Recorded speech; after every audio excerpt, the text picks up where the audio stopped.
नमस्कार साथियों, biography channel पर फिर से आप लोगों को और एक नए वीडियो में स्वागत है। आशा करते हैं कि आप लोग अपने जीवन में खुश होंगे, मस्त होंगे और मजे में भी होंगे। जैसा कि आप लोग जानते हैं, हमारे चैनल पर हम बॉलीवुड की बैकग्राउंड से जुड़ी हुई रियल किस्से कहानियों को आपके सामने लाते रहते हैं।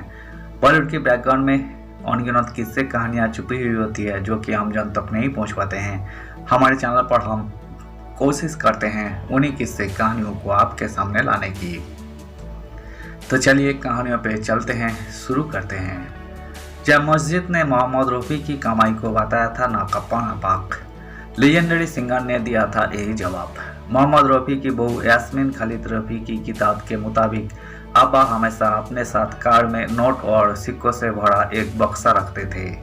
वही पूरे सफर में पैसे बांटते रहते थे। उन्होंने कभी किसी को लीजेंडरी सिंगर मोहम्मद रफ़ी एक गजब के कलाकार होने के साथ साथ एक नेक दिल इंसान के तौर पर भी जाने जाते थे। कहते हैं कि उनकी तरफ मदद की उम्मीद से बढ़ा गया कोई हाथ खाली नहीं लौटती था। लेकिन एक बार उनसे कहा गया था कि उन्होंने मस्जिद को जो धन दान किया था वही पाक नहीं है। मोहम्मद रफ़ी की बहू यास्मीन खालिद रफ़ी ने गायकों की जीवनी मोहम्मद रफ़ी माई अब्बा में इस वाक़ये का जिक्र किया है। बात तब की है जब इंदौर में पुरानी पलासिया मस्जिद के लिए दान इकट्ठा किया जा रहा था। आपने सवाब के मुताबिक रफ़ी ने 5,000 रुपये तब दान कर दिए, लेकिन यही रकम वापस कर दी गई। सदके की रकम को बताया गया नापाक। इसके पीछे की वजह जब सामने आई तो हर कोई हैरान था और मोहम्मद रफ़ी पूरी तरह शक थे।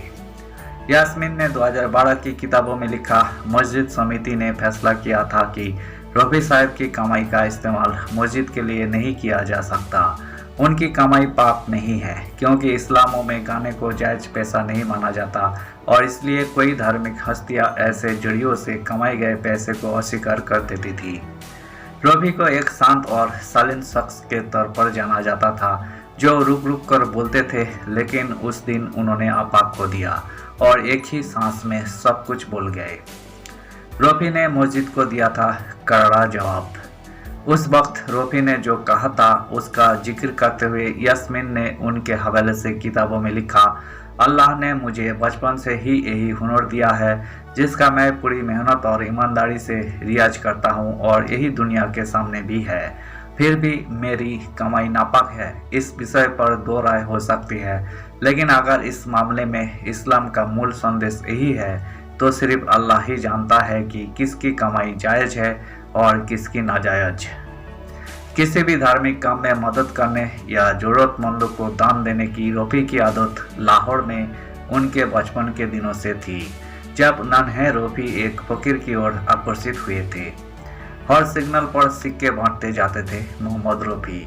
कई कहानियां यही भी बताती है कि फकीर के प्रभाव के कारण ही रफ़ी ने मन ही मन संगीत को अपना जीवन बनाने का इरादा पक्का कर लिया।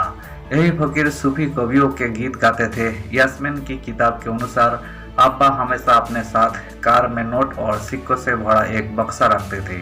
यास्मीन लिखती है, जब गाड़ी ट्रैफिक सिग्नल पर रुकती थी तो भिखारी उन्हें हाजी साहब, रफ़ी भाई या रफ़ी साहब कहकर पुकारते थे और हाथ आगे बढ़ा देते थे।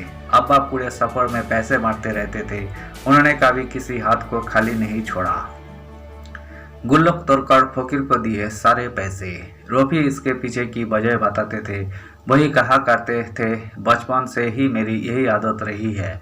एक बार जिस फकीर के पीछे पीछे मैं गली में जाता था उसने मुझसे कहा कि उसे पैसों की ज़रूरत है। मैंने इस पर सोचने में एक पल नहीं गंवाया क्योंकि मैं मदद करने के लिए उत्सुक था।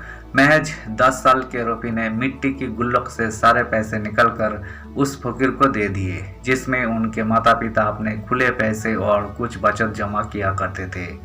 बाद में काफ़ी साल बाद रफ़ी ने इसका जिक्र कर कहा, मुझे याद है कि मेरी इस हरकत के लिए मुझे डांटा गया और मेरी पिटाई भी हुई। जब रफ़ी ने भिखारी को दिया 100 का नोट। रफ़ी के बेटे शाहिद रफ़ी ने लेखिका सुजाता देव द्वारा लिखित तो रफ़ी की जीवनी Mohammed Rafi golden voice of the silver skin में एक अन्य घटना का जिक्र कर बताया कि गायक भावनाओं में इतना बह गए थे कि उन्होंने एक भिखारी को 100 रुपये दे दिए थे। उस वक्त शहर में मानसून का मौसम था और रफ़ी साहब ने स्टूडियो जाते समय अपने बेटे को स्कूल छोड़ने का फैसला किया। एक भिखारी मंद गति से चल रही कार के पास भीख मांगने आया, लेकिन रफ़ी के पास सिक्के कम पड़ गए और उन्होंने कहा, इंशाल्लाह अगली बार ले लेना। भिखारी ने खिड़की से अंदर झांककर गाना शुरू किया, पहले पैसा फिर भगवान, बाबू देते जाना, धन देते जाना। यही रफ़ी का गाना था जो उन्होंने मिस मेरी में गाया था। रफ़ी के दिल को यही घटना छू गई और उन्होंने भिखारी को 100 रुपये का नोट दे दिया।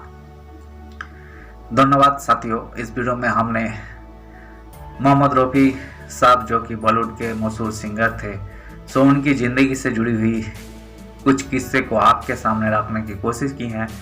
उम्मीद है दोस्तों वीडियो आपको जरूर पसंद आई होगी। वीडियो पसंद आए तो लाइक कर दीजिएगा, चैनल पर नए आए हैं तो प्लीज़ एक सब्सक्राइब कर दीजिएगा। मिलते हैं नेक्स्ट वीडियो में। धन्यवाद।